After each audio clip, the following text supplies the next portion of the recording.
everybody. Hi, Which Jen. means I'm going to have to be loud. Hello.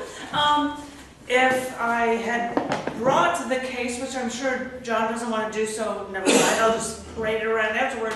I've been a bit swamped because the beginning of June means that I'm just releasing the new issues of CC&D and Down in the Dirt, including the 21-year anniversary issue of CC&D magazine. But I decided, because CC&D was old enough to drink, that I would also release 4 anniversary collection books, ones from the 90s, 2000s, and other ones. And some people, like Janine and Tom, and you've got something. You've got the Schindler's List poem I can't remember, and you've got some of the older issues, and you're in there. and Jerry Pendergast has 2 poems in 2 of the books, And Bruce is there. and your haiku. I'm sure. Well, I have to confirm that. No, absolutely in there. Yes. Okay, she says it is, and so then it is. Well, I have the proof copy, so I can confirm that. And why am I turning this toward me? To make sure everyone could hear me.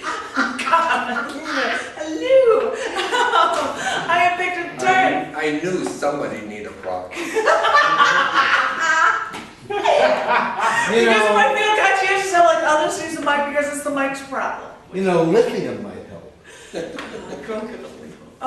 first one that I had was something that I thought emotionally wise might fit for Charlie Newman tonight. Whether or not it does, I don't know. This is called Use What You Had. I never had regrets, but I keep wondering why I gave up what I had for you, to be with you. If all you were going to do was fuck me over and then put me out on the line to dry. I keep thinking of all the hell I went through in my last relationship, but at least they wanted me. And you didn't even know how to use what you had. But then again, you've never been in a relationship for more than 2 months. How could you ever learn to satisfy someone? And although my past relationships were still dysfunctional, at least they wanted to make that commitment with me. And I threw that away so that I could go on this roller coaster with you, the one who offered me in some ways no more and in some ways even less than my ex, so that you could then after all this crap, throw me away like I was some sort of piece of trash that was either a little too big for the garbage disposal but still needed to be removed nonetheless. Oh. And I just keep thinking that it's just so ironic that I was looking for something more and all I got was a bunch of nothing. And I hate you for leaving me nothing and never learning how to use what you had. Without me, you're stuck with more nothing. And you have to live with that.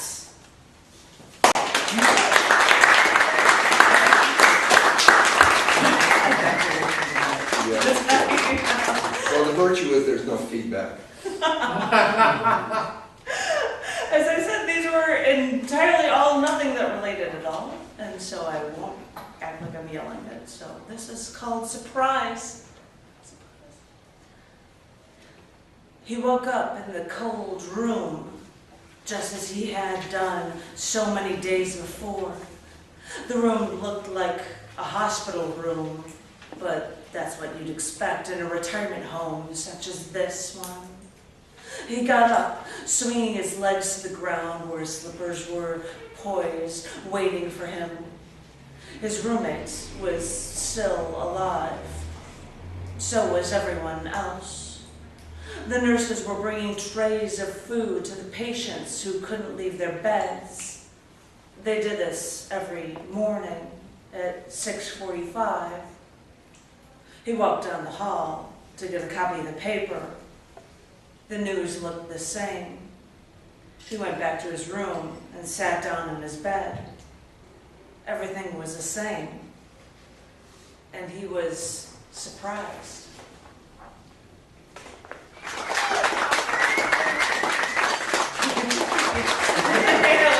Because oftentimes it's like, well, it's just another day, does somebody die or something? So I know. I'm going to end this, and these guys I said are all different, and I have no idea. And this is strange because just recently, because every time I'm driving through the city, I'm always taking 94. I'm never taking Lakeshore Drive, and I'm never taking that S curve.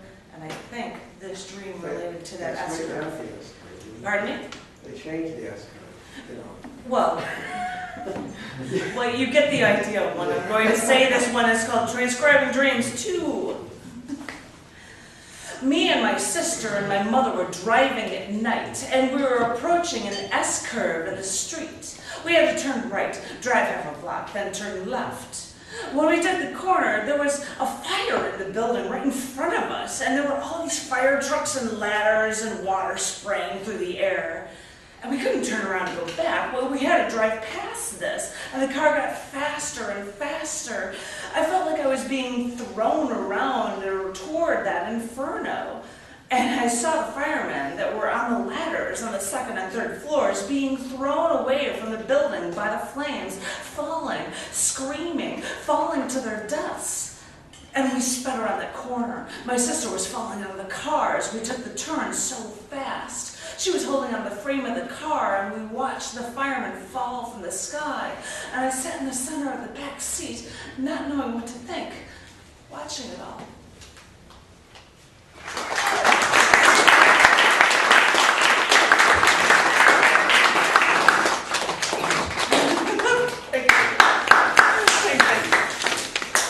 Thank you. Once more time for Janet.